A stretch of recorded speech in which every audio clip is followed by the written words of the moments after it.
कोटा में आज क्या कुछ हुआ आप देखिए हमारे साथ।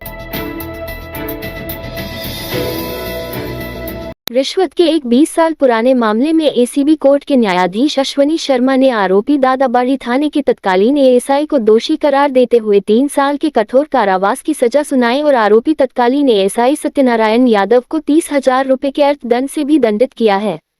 सहायक निर्देशक अभियोजन जया गौतम ने बताया कि वर्ष 2005 में परिवादी टीकमचंद पुत्र छोटेलाल ने कोटा एसीबी कार्यालय पर एक शिकायत दी थी, जिसमें बताया था कि उसके तथा राजेंद्र के खिलाफ पुलिस थाना दादाबाड़ी में मारपीट तथा झीना झपटी का एक मुकदमा दर्ज किया गया था। मामले का अनुसंधान तत्कालीन एएसआई सत्यनारायण यादव कर रहे थे।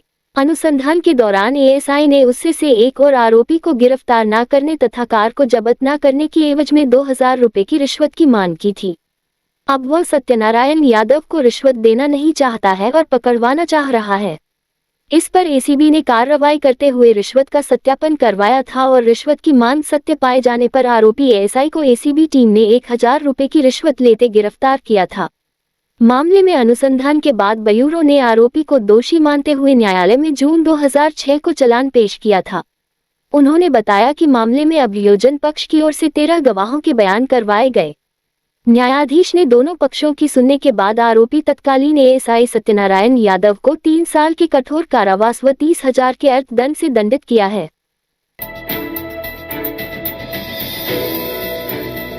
साध्वी प्रज्ञा के बरी होने के मामले सहित देश प्रदेश के कई मुद्दों पर पीसीसी चीफ गोविंद डोटासरा ने गुरुवार को भाजपा पर निशाना साधा।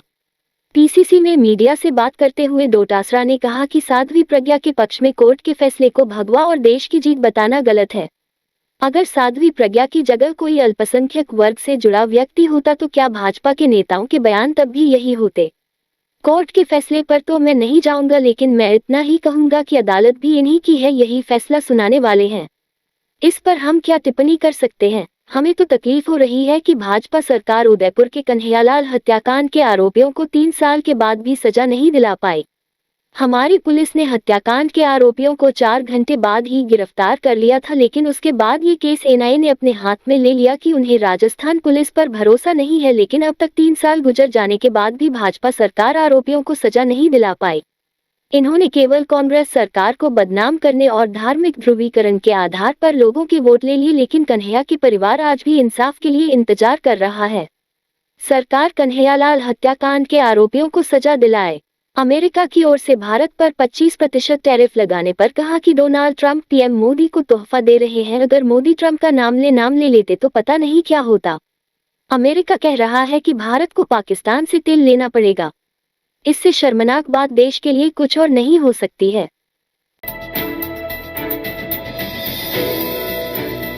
सावन मास में आयोजित देगी कल्याण जी की 60वीं पारंपरिक लक्खी पदयात्रा में भक्ति और श्रद्धा का अद्भुत संगम देखने को मिला। तड़के से ही बड़ी संख्या में महिलाएं और पुरुष श्रद्धालु तड़केश्वर महादेव मंदिर पहुंचने लगे, जहां से वे पदयात्रा में सम्मिलित हुए। भक्तों की टोली में ढोल नगाड़ों और बाजों की गूंज के साथ श्रद्धा की झलक स्पष्ट दिखाई दी। महिलाएं भक्ति रस से सराबोर होकर भजनों पर झूम उठी।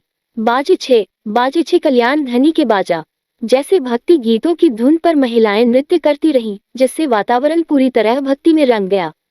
हालांकि आकाश में बादल छाए हुए हैं और हल्की फुहारें भी हुई, लेकिन श्रद्धा का सैलाब थमने का नाम नहीं ले रहा।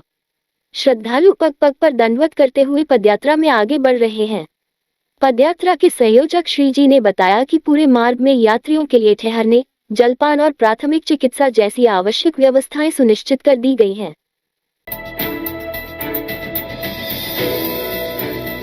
प्रदेश में लगातार बारिश का दौर जारी है।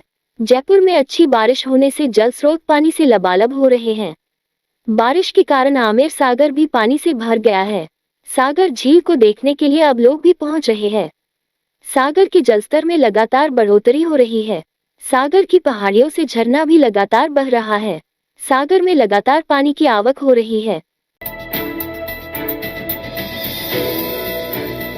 राजस्थान राज्य एवं अधीनस्थ सेवाएं संयुक्त प्रतियोगी मुख्य परीक्षा 2023 के साक्षात्कार का छठा चरण गुरुवार को संपन्न होगा।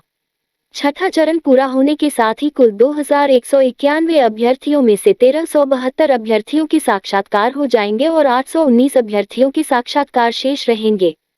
आरएएस परीक्षा 2023 कुल 972 पदों के लिए आयोजित की जा रही है। इसके साक्षात्कार का पहला चरण 21 अप्रैल से शुरू हुआ था।